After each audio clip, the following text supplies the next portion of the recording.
ही रहा करते थे। उस गांव में एक बहुत गरीब परिवार रहता था। उस परिवार में मोहन, उसकी बीवी लता और उनका 8 साल का बेटा चीकू रहते थे। मोहन को पीने की बहुत बुरी आदत थी। वो सुबह शाम बस शराब पीता और जुआ खेलता रहता था। मोहन की एक छोटी सी किराने की दुकान थी।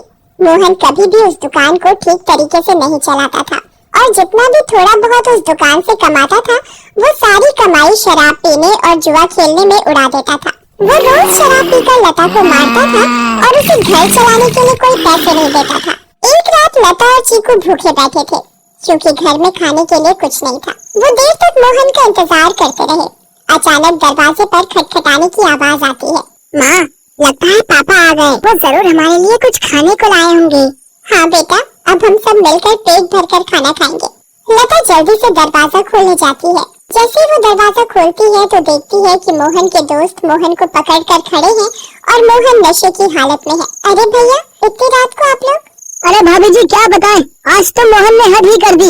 इतनी शराब पी रखी थी कि इसे इतना भी होश नहीं था कि ये कहाँ पड़ा है।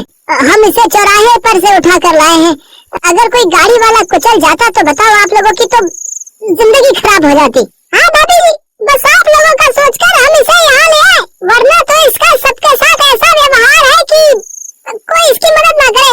मोहन के दोस्त मोहन को कमरे में ले जाकर लेटा देते हैं और वहाँ से चले जाते हैं। बेटा चीकू, आज हमें फिर से भूखा ही सोना पड़ेगा। मैं तेरे पापा के भरोसे तुझे और भूखा नहीं रख सकती। अब मुझे कुछ काम करना पड़ेगा। तू बस आज थोड़ी सी भूख बर्दाश्त कर ले। ठीक है माँ।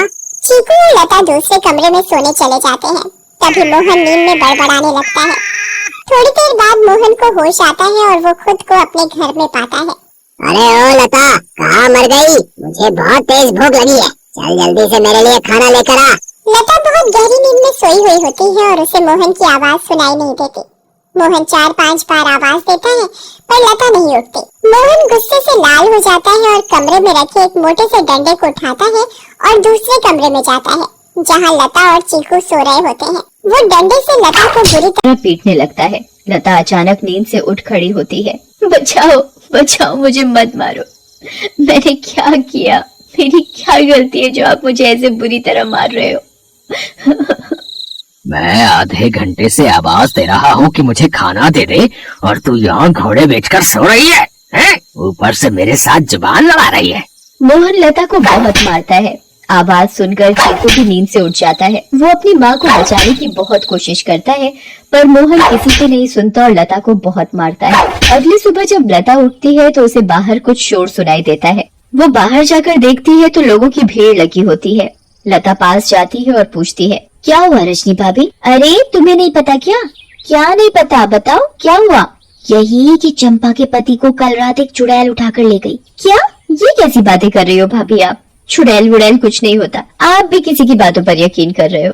यकीन कैसे ना हो बहन, मैंने खुद अपनी आंखों से उस भयानक चुड़ैल को देखा है। उसके लंबे बाल, लंबे लंबे नाखून और दांत, उसकी लाल आंखें और डरावना चेहरा मैं कभी नहीं भूल सकती।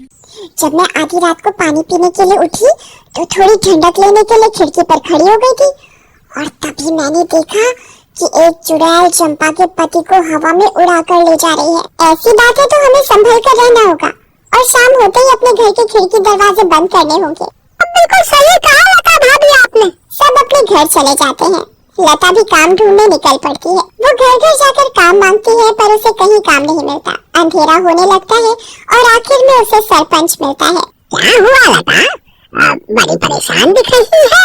बस क्या बताऊं सरपंच जी, चीकू के पापा का तो सभी को पता है कि वो ठीक से कमाते तो है नहीं और जो कमाते हैं उसे दारू में उड़ा देते हैं। इसीलिए मैं ही काम ढूंढ रही हूँ ताकि अपना और अपने बच्चे का पेट भर सकूं। ऐसी बात है तो मेरे पास एक काम है। मेरी माँ बहुत बड़ी हो गई है और बिल्कुल चल फिर नहीं सकती। मैं उनकी देखभाल के लिए किसी को देख रहा था, पर अगर तुम चाहो तो तुम ये काम कर सकती हो। मैं तुम्हें महीने के 2000 रुपए दूंगा। आपका बहुत बहुत धन्यवाद। बस एक दिक्कत है कि तुम्हें देर रात तक रुकना होगा, जब तक कि वो सो नहीं जाती। मुझे मंजूर है सरपंच जी। ये लो फिर 500 रुपए और कल से आ जाना। लता खुशी खुशी घर जाती है और ये बात चीकू को बताती है। दोनों बहुत खुश हो जाते हैं। तभी वहाँ मोहन आ जाता है। क्या बात है? किस बात की इतनी खुशी मनाई जा रही है? मुझे उनकी बड़ी माँ का ध्यान रखना होगा, जिसके बदले वो मुझे पूरे 2000 रुपए देंगे। तो कहीं भी जाकर मर, मुझे कोई फर्क नहीं पड़ता। बस मुझे दारू पीने के लिए पैसे मिलने चाहिए। तभी मोहन को लता के हाथ में कुछ पैसे दिखते हैं। मोहन वो पैसे लता से छीन लेता है। लता बहुत रोती है और अपने पैसे मांगती है, पर मोहन उसकी एक नहीं सुनता और दारू पीने चला जाता है। लता उन पैसों में से कुछ पैसे अपने पल्लू में पहले से ही बांध लेती है, जिसका वो घर का राशन ले आती है। उस दिन लता और चीकू पेट भरकर खाना खाते हैं, चैन की नींद सोते हैं। दूसरी ओर चुड़ैल का आतंक शुरू हो जाता है। वो आसमान से आती है और गांव वालों के घरों के ऊपर उड़ती रहती है। वो कभी किसी के घर के ऊपर तो कभी किसी और के घर के ऊपर अपने शिकार की तलाश में उड़ती रहती है। अब मैं अपना शिकार करूंगी। किसको लेकर जाऊं आज अपने साथ? किसको? बहुत देर तक चुड़ैल को कोई दिखाई नहीं देता। लगता है इस गांव के आदमी बहुत चालाक हो गए। अब उन्होंने रात को निकलना ही बंद कर दिया।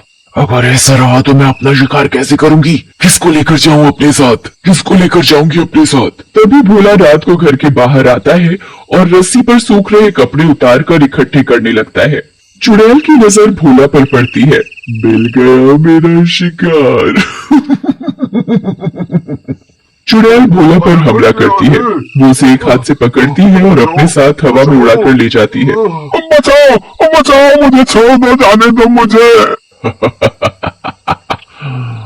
तू तो मेरा आज का शिकार है, ऐसे कैसे छोड़ दूं? तभी भोला की बीवी बाहर भोला को देखने आती है। उसे भोला घर के बाहर कहीं नहीं दिखता, पर फिर उसकी नजर ऊपर जाती है और वो देखती है कि चुड़ैल उसके पति को लेकर जा रही है। रेखा ये सब देखकर बेहोशी हो जाती है और सुबह जाकर उसे होश आता है। होश आते ही वो अपने पति को हर तरफ ढूंढने लगती है, पर वो कहीं नहीं मिलता। वो यहाँ वहाँ पागलों की तरह भागती है और चिल्ला रही है। तभी गांव के लोग इकट्ठे हो जाते हैं। क्या हुआ रेखा भाभी? अगली सुबह जब लता उठती है तो उसे फिर से घर के बाहर कुछ लोगों का शोर सुनाई देता है। लता बाहर जाती है। क्या हुआ रजनी भाभी, आज किस बात का शोर हो रहा है? अरे लता, कल रात चुड़ैल रेखा के पति को उठाकर ले गई। रेखा का तो रो रो कर बुरा हाल है। बेचारी रेखा भाभी। पर मुझे ये समझ नहीं आ रहा कि वो चुड़ैल हर रात किसी के पति को ही क्यों उठाकर ले जाती है। सही कहा लता भाभी, हमें इस बात का जल्द से जल्द पता लगाना होगा। सभी लोग मिलकर एक तांत्रिक के पास जाते हैं और सारी बात बताते हैं। मैं अभी पता लगाता हूँ कि ये चुड़ैल चाहती क्या है। ओम ह्रीम क्लीम चामुंडाय विच्चय नमः। ओम ह्रीम क्लीम चामुंडाय विच्चय नमः। तांत्रिक ध्यान लगाता है और उसे वो चुड़ैल दिखाई देती है। ये कोई साधारण चुड़ैल नहीं है, बहुत खतरनाक चुड़ैल है। इसे कब्जे में करना या खत्म करना मेरे बस की बात नहीं। पर हाँ, एक बात मुझे पता चली है, ये बस आदमियों को ही नुकसान पहुंचाती है। इससे औरतों या बच्चों को कोई खतरा नहीं, और इसकी शक्तियां रात को ही काम करती है। दिन में ये हम लोगों की तरह एक मामूली इंसान जैसी बन जाती है। बस मैं अपनी तांत्रिक विद्या के अलावा कोई और